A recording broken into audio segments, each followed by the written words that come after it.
जन्म रत्नागिरी या गावी झाला. लोकमान्य टिळक लहानपणापासून अतिशय हुशार होते. त्यांचे गुरुजी त्यांना सूर्याचे पिल्लू असे म्हणायचे. टिळक संस्कृत व गणित विषयात टिळक खूप हुशार होते.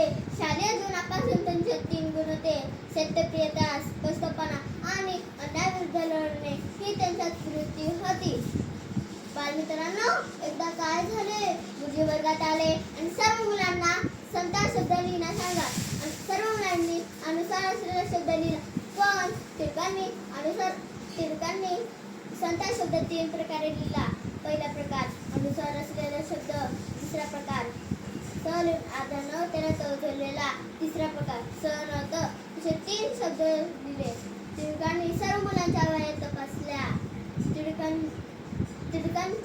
टिळकांचा पहिला शब्द बरोबर होता, बाकीचे 2 शब्द चुकीचे दिले.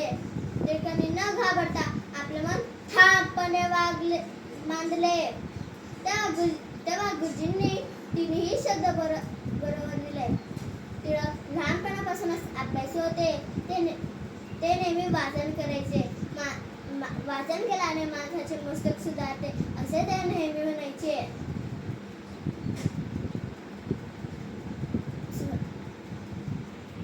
मॅट्रिकची परीक्षा दिली. टिळकांनी मॅट्रिकची परीक्षा दिली, BA ची परीक्षा दिली व LLB ची परीक्षा पास झाले. तेव्हा